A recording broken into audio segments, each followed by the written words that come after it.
So, hello there everyone and welcome, it is Niran here, and today it is time for me to bring you episode number 3 of the FIFA 19 Wolves career mode here. You guys smashing the support on the first 2 episodes, really loving the interactions and you guys getting involved on players I should sign, questions that I ask you, and you guys just generally liking the entertainment of the series so far. Looking forward to the rest of the series. Slap a like on this video and of course subscribe if you are new to the channel. We'll have plenty more games in today's episode, but also we need to resolve an issue. We need to bring in a central midfielder, and last time I gave you guys the power to choose which player we brought in. The choices were all Portuguese. We had Gedson Fernandes from Benfica, Bruma of Leipzig, the Portuguese 23-year-old, but Renato Sanchez was the third player. He obviously from Bayern Munich has had a very troubled last couple of years in terms of progression, and you guys chose him to bring in. Not gonna lie, did surprise me a little bit.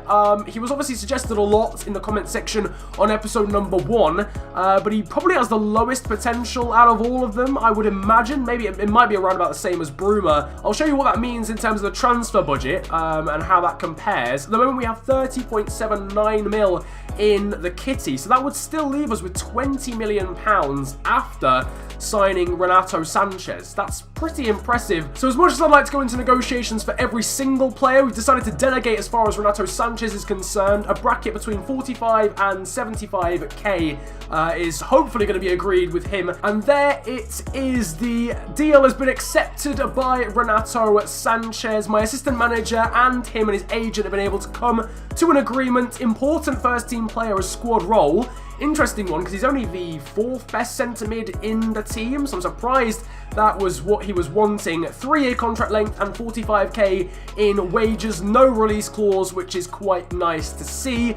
And we could go ahead and complete that signing. Renato Sanchez will become the 4th signing of this series after Diane Samaseku, Joseph Martinez and Jovan Cabral in the last episode. So here he is, Renato Sanchez, the 21-year-old, becomes our 4th signing of this transfer window. There should only be 1, maximum 2, I think, left. To be honest with you, Renato Sanchez isn't guaranteed to get straight into the starting 11. He'll have to work for that one. He's got Neves, Jamoutinho and Diane Samaseku obviously to work against. But here he is, very decent physicals as always for Renato Sanchez. 84 balance, 86 stamina, 90 on his aggression, interestingly. Decent enough pace, agility, jumping and strength to go along with him. Now, I had some suggestions down in the comment section of episode number 2 as to which right back we should bring in, and there were 2 main suggestions. First of all was this man, Andre Almeida, a right back from Portugal, and then we also had Kevin Mbabu from BSC Young Boys. Has no real link to Portugal at all, but obviously he's a bit of a hidden gem. But Andre Almeida, I don't think he plays for Chelsea in real life. I might be wrong. But he might, I think, whatever the situation, the player has recently joined and won't move club again, and his release clause is £23.1 million, which I am absolutely not willing to pay. So I would have brought him in. He clearly is a very decent player if he's got a release clause like that. He must be around about 80 or in the 80s, but he's recently joined Chelsea and I can't afford to sign him. Apologies for that. I know it was massively suggested, but I think an AI team have beaten me to that one. So in the end, I guess we're going to have to go for this guy here, Kevin Mbabu from BSC Young Boys. Now, he's got a release clause, but apparently we might be able to bid for him without triggering that one. We are going to negotiate, because I think we could probably get him for less than the release clause suggests. So we've met up with the BSC Young Boys representative, and ideally I want to try and get this deal for Mbabu done before the next game of the season, which is against Manchester City. So we've offered Roman Saiz as an exchange. Obviously they won't accept that. They're not the same player worth, but they don't really want Saiz. We could try a Fosu IA. They'll want to transfer some as well. How come they want Ofosu IA but they don't want Saiz? That makes no sense at all. So Ofosu IA is just basically being gifted, to be honest with you. Let's counter that. Sell-on clauses now. This is a very, very convoluted deal, it's got to be said. 12.6 million plus a 5% sell-on clause. These lot are really twisting my arm. Let's go for 10.5. They've accepted that one. Okay, 10. Right, let me just remember this one. 10.5 mil plus a 5% sell-on clause and Ofosu IA. I'll tell you what, because we didn't do negotiations for Renato Sanchez, we'll do negotiations from Babu. And I want to see those luscious locks close up in the flesh. Okay, literally, all right, just literally as I am doing this deal, right, I've just had a comment from Tomad Yo-Yo saying, get Mbabu from Young Boys. Can you see that? I don't know, that probably isn't going to focus. Yes, it is. Brilliant. Big ups that guy for commenting signing Mbabu as I was signing Mbabu. That's incredible timing, son. We're going to try and be cheeky and go for important squad role here on Mbabu. It just lowers the expectations. Contract length, I'm going to give him 4 years. He's 23, so he's happy with that. Brilliant. Good stuff. Wages-wise, he wants a doubling of his wages, basically. He was on 15.5k before, and now he wants 31. We're going to counter that, and as per usual, I'm going to remove the appearance bonus, and I'm just gonna slap his wages up ever so slightly. So let's make his wages 34k. Mbabu is fine with that one. That usually works, to be fair, just increasing the wages slightly to get rid of the bonus. And Kevin Mbabu is the 5th signing of this transfer window. A new right back then coming in. To be honest with you, we've only changed the side in terms of 3 starting 11 players. So a new right back, a new central mid, either Sanchez or Samaseku, and a new striker in Martinez. But obviously, Jimenez will still get quite a lot of game time, and well, a lot of game time. Doherty will still get a lot of game time, so don't worry about the Wolves originals. They're not going anywhere. I know I've changed the side a little bit, but it's all well and good. I'm not completely changing everything. And here he is. He joins Renato Sanchez as yet another new signing in this episode. Very, very pacey. Good physicals as well. Look at that physicals page. 89 stamina, 92 sprint speed, 90 acceleration, also very decent strength. Look at his dreadlocks. It's unbelievable scenes. We've actually sold a second player in the transfer window. Ethan Ebanks Landell has gone to Sheffield Wednesday for 700k. I'll tell you what, we've got quite a lot of decent depth in this side. I'm not going to lie to you. Like, we're doing all right for depth purposes now. Neves will go back in there after this City game. Just going to try and ease him back into action. But you look at this bench and we've got Dendoncker on the bench, Doherty, Neves, Adama Traore, Gibbs White, Caballero, Raul Jimenez. Even on the reserves, Bonatini, Cabral, Bennett, Vinagre. Now, though, it is time for the first game of today's episode. We've made 2 signings and both of them are going to be starting in this one at home against Manchester City. Renato Sanchez and Kevin Mbabu start this one. You won't see Sanchez starting every game. It's only because Ruben Neves is injured. He will be back for the next game. So here we are at the Molineux once again. This time we welcome the reigning champions. Manchester City are in Wolverhampton for the day and they're looking to tear things up. I'm not gonna lie to you. As you can see, we've got 2 new boys in the side, Renato Sanchez and Kevin Mbabu, both of them with glorious dreadlocked hair. I didn't even think about that, but it works brilliantly having both of them coming in. From the personnel I can see in this City side, it looks like a pretty strong team. I'm not gonna lie. I see Sane, I see Jesus. It's a decent side, I can't lie, but we'll still be looking to do the unthinkable as Helder Costa puts the ball into the box and Fernandinho has headed it against his own post. It comes to Joseph Martinez and Bravo saves. What on earth has happened in the first 2.5 minutes of this game? Fernandinho has either played the most incredible clearance against his own post or he's almost scored an own goal. Regardless of that, João Moutinho, João, not how, is going to put the ball into the box, stick it on somebody's head top. Willy Bolly gets on it and it's saved by Bravo. Leroy Sané receives the ball from De Bruyne and gets on his bike. My word, great pace from him. Oh my words. Did you just see that goal from Gabi Jesus? Oh my god. Oh my goodness me. The ball should have exploded with the amount of power he's put in that. Sané's put it to the edge of the area. Jesus Christ! That would have been in a different postcode if it wasn't for the net. It was deflected off Willy Bolly. First time shots from the AI might be overpowered, but that is taking the biscuit. Gabi Jesus has given City the lead with the Thunderbolt to end all Thunderbolt goals. That is absolutely outrageous. Can we start a little bit of a counter-attack here? We can do, because Samasaku's running through, and now he finds Joseph Martinez. Good effort from him. What a strike from Joseph Martinez. Back in the game. Equalising goal there from Joseph Martinez. That is an absolutely brilliant strike. We've got the timed finishing perfect. João Moutinho finds Diade Samaseku, who gets his 2nd assist of the series, and that is a thunderous strike of its own. Joseph Martinez has belted it. Absolutely belted it past Claudio Bravo. We've seen some sick goals in this game. This is brilliant stuff. 1-1. Martinez with a goal. Danilo, Jesus. Those two with a nice give and go. Oh, Jesus just running through on goal. What a save from Rui Patricio. I mean, I wasn't controlling maybe the right player, but nobody ran towards him. I was hoping one of the AI defenders would just go towards him with their own brains. Jesus there on the ball. Oh, he's gone past Johnny Otto really nicely. Puts the ball into the box and Rui Patricio punches clear. Oh, it's a really good reverse ball into De Bruyne. First time. Oh my God.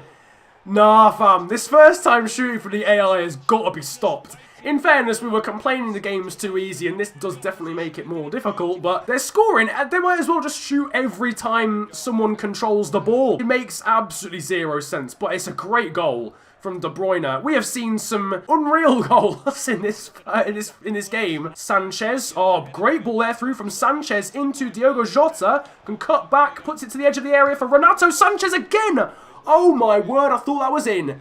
I really thought that was in from Sanchez on his debut. That would have been another great goal. Danilo there with the ball down the line to Bernardo Silva. Got men in the middle. Bolly there with the challenge to slow him down. Still manages to find the ball into the box. De Bruyne with the header. And Rui Patricio with the save. De Bruyne with the throw. He plays it back to Fernandinho. This passing play is... This is a very interesting development. It's not even in the corner. Surely Rui Patricio can save that. Nah, fam. Nah.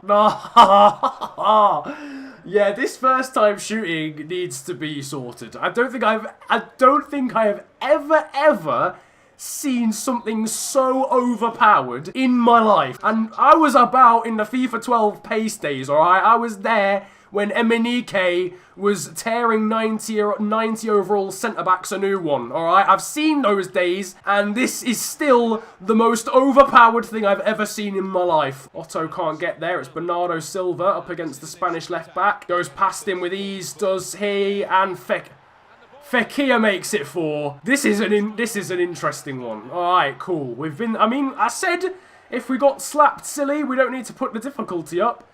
Fair enough, we've been slapped silly. Would you believe it? He's hit it first time. And it's actually gone in. I personally wouldn't have seen that coming. Who even saw that coming? A first time shot from the AI? Going in? I mean, just don't be silly. Don't be silly, Jeff, mate. That's the end of your football match. We have been beaten 4-1 by Manchester City. I don't think it tells the whole story of the game. I don't think we deserved to lose 4-1. I think we deserved to lose. That's fair. City was definitely the better team. So there's your ratings for the game. I actually do agree with them. Diane Samaseku was very, very good in that game. Very good. Hopefully, I managed to put some sort of highlights reel together for him, or he was just involved in a lot of the chances in the game, because he was very, very good in that one. Now, we've reached deadline day. If I'm going to be honest with you, I don't think we're going to do all that much. I had thought about bringing in maybe a depth, like hidden gem signing, but I look at the side and I'm not sure there's anything we absolutely have to do right now. We can always make some signings in January. It won't be it'll be like 5 episodes before we're in January again. So traditionally on career mode, I'm very bad at this. I'm very bad at signing everybody I want to sign in the summer and then doing nothing in January. So transfer deadline day is done. You can see how it went by the emails. Gladon's transfer talks broken down. Zyro's transfer talks broken down. And Norris's transfer talks broken down. So I've just finished deadline day, spoken about how nothing actually happened, and I'm stuck on this. I don't know what that rectangle is. I don't know what the smaller box within the rectangle is. All right, deadline day. Take 2. We've had another bid here for Ivan Cavallero. To be honest with you, I'm not going anywhere near bids like that for players like this until certainly season number 2. If we get a really good bid of like 15 mil, 20 mil for Ivan Cavallero, I might accept it. But okay, so deadline day take 2 is done, and a very different state of affairs. We've got we've got the usual Joe Mason and Jordan Graham this time, with the players that decided not to go anywhere, although we couldn't sell Mikael Zyro either. However, we did actually manage to sell someone. Roman Saiz went off to Fenerbahce. £4.95 million. We get 4 mil of that. So as we go across to the transfer budget, you can see we've now got a very nice £11.86 million. It means we can do something in January, because a lot of the time, man, I do everything in the summer. It gets to the January transfer window where we do nothing. It also means we can spend a little bit of cash on scouting. I won't spend a ridiculous amount. Obviously, I know you can get stupidly expensive scouts. We won't do that because it's not necessarily the main focus of the series. We want to bring in some youth academy players, but I don't want to spend like 10 mil on 3 scouts, something stupid. So now in the comments section already, I've had plenty of stuff about youth scouting, and it was pretty clear that people wanted me to scout in England and people wanted me to scout in Portugal, and obviously it's going to happen. We all know that makes sense, really. I don't know why I did a 3-month scouting trip on the first one. We might as well just do 9, because we're going to stay there for probably the entirety of the season. Now though, it is time for game number 2, and after getting absolutely slapped silly by Manchester City in game number 1, we'll be looking for a lot better fortunes in this one away at the London Stadium against West Ham. Quite a few changes to the side. I want to make sure that we're getting a chance to see lots of different players in this team across the course of this series. So Raul Jimenez is in, Adama Traore is in, Ruben Neves is in, and you've also got Leander Dendoncker into the side to replace Connor Cody. The rain is falling, the clouds are dim, but hopefully it's not going to be a dull game. Honestly, I'm not even sure where I was going with that intro, but it's West Ham versus Wolves, that's all you need to know. Plenty of new signings for both sides, actually, the likes of Wilshere and Issa Diop and Yarmolenko for West Ham, and then for us, Samaseku, Kevin and Babu, and many others as well. So yeah, it's going to be an interesting game, this one. And he's got the ball here of João Moutinho, lays it off to João Moutinho, and a great save from Adrian Lopez there in between the West Ham sticks. Once again, getting off to a very decent start. I think if I connect there with the timed shooting, that's probably ending up in the back of the net. Marko Arnautovic, who almost was challenged there by Mbabu, but gets lucky there with the bounce. And Babu, though, comes back at him. Disgraceful from Kevin Mbabu. All right, fair enough, lad. This is Raul Jimenez. That's into João Moutinho, through to Ruben Neves. That's now into Samaseku. It's blocked by the defender, but Samaseku gets there and it's cleared off the line. What an unbelievable double chance there. He's not meant to be scoring goals. That's the only thing I can say, bless him. But he really should have got a goal. One of the chances there. This is now Raul Jimenez. Lovely back heel into João Moutinho, sorry. That's now into Diogo Jota with the turn. Still Diogo Jota on the turn. Great save from Adrian. Absolutely peppering West Ham's goal at the start of this game. Lovely round the corner there for Samaseku. Out wide now for Adama Traore. Great effort from him, and it's saved by Adrian again. Coming forward again, we are relentless in this football match. That's Neves now into Jimenez. Still Raul Jimenez, he goes past his man. Still Jimenez, he can cut back. There's a man in the middle, it's Diogo Jota, but great block there by Balbuena. Lovely 1-2 there between Yarmolenko and Arnautovic. This is Yarmolenko, he's gone past Willy Bolly there, but he turns back. Oh, great ball there through to find Pedro Obiang. That was great work. Ball in is going to be finished off by Jack Wilshere. And we have been hit with the ultimate sucker punch. We haven't taken our chances. West Ham have had one shot in this game, and they have scored it, and we've been punished. Obiang puts it in. It's over Mbabu's head. No one is there, and it's a really, really good finish from Jack Wilshere first time. We've been asking for that because we've had so many chances in the first 25 minutes of this game, and we've not taken any of them, and then West Ham got the other end of the pitch and score straight away. It was bound to happen, literally. Still Raul Jimenez. Really decent effort, but again saved by Adrian. Cleared away by Snodgrass. Lovely ball there to João Moutinho, over towards Adama Traore, and finally we get the goal. Adama Traore is the man to get it. Right at the end of the first half. That is the most deserved goal I think I've ever scored in my life. Great work from, I think it was Diogo Jota, to find Neves, played across to Adama, and this time it's our turn to score with a first time shot. Adama Traore has been one of the quietest, actually, of our forward line, is the man that gets the goal right down into the bottom corner. We deserve to be leading by about 3 at this point, but I won't take it. It's a bit disappointing, but it's better than it could have been, certainly. Samaseku there has found Raul Jimenez. It's still Raul Jimenez. Lovely back heel. This is now João Moutinho. Over to Adama Traore again, and it's deflected this time off Fredericks. Adama Traore, Jimenez. Great run there being made by Neves. Can be played out wide again. It's Diogo Jota. Diogo Jota with a shot. Adrian yet again with the save. Changes for us. Raul Jimenez off for Josef Martinez, and Diogo Jota is off. We'll see Helder Costa come on for him. Good ball out wide there for Snodgrass. Now down the line again for Arnautovic. Ball in there. Yarmolenko was in acres of space. Who was tracking Andrei Yarmolenko? It's 2-1 to West Ham. I mean, that is so poor. For a start, Johnny Otto needs to obviously be marking him, but even then, there's no one even close to him out of the centre-backs. And this has been a difficult start. Honestly, this season has been a difficult start, legit. Josef Martinez trying to turn. Still Josef Martinez with the strike. What a goal again! Josef Martinez is a man possessed. He doesn't score bad goals. He's come onto the pitch. He's been on for 10 minutes. He turns and he finds the bottom corner. He's literally every single goal he scored, I swear, has been from like just inside the area. Really nice finish again, and we're back on level terms like 2 minutes after we went behind. Great stuff from Martinez. Great duck as well from Samaseku. I've got to say, West Ham have definitely turned on the style a bit in this second half. They've played better. Adama Traore into Josef Martinez. Great ball there to find Adama again. He's onside as Adama Traore into Neves, and Neves has scored. What a change to this game in 5 minutes.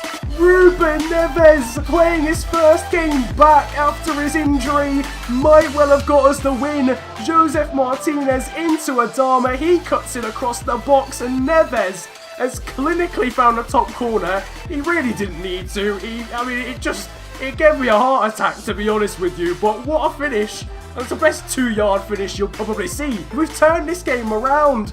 We were 2-1 down about 9 minutes ago, and now it's 3-2. Samaseku there with a good challenge. Yarmolenko, though, wins it back. Samaseku again there with a nice challenge, but again, it's won back by West Ham. We've gone so defensive, could I just say. Final change of the game is a much more defensive one. It's going to be Ruben Neves coming off for the captain, Connor Cody. We're doing everything we can to grab this win. We've worked hard for it, I'm not going to lie. That is the end of the game.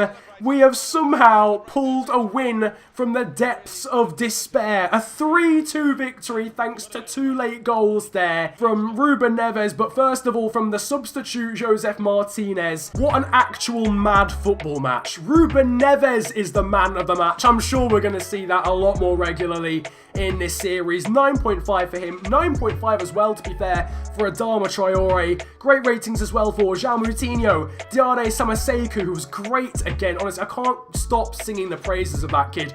Josef Martinez and Kevin Mbabu as well in just his second game for the club gets an 8.2. Okay, I have never seen anything more deserving. Diade Samaseku, in his first month as a player in the Premier League, has won the Player of the Month award. He was the first signing of this entire series. I had faith in him. I thought, this kid could be the next sick box-to-box midfielder, and as it happens, he absolutely is. It seems like, anyway, absolutely awesome start to proceedings as a Wolves footballer. Now, as things stand, Gibbs White, Jota, Vinagre, and Samaseku are being trained. Samaseku is getting a bit of a reward for winning that Player of the Month award. Let me know down in the comment section below who you would like me to train in the future, whether you'd like me to stick to these guys, or if there's any specific players you want me to train in this Wolves side. Now, I would absolutely love to play a third game of this episode, but I think we're going to have to end things there, just purely because so much has actually happened in this. I've been recording for an hour and 40 minutes now, so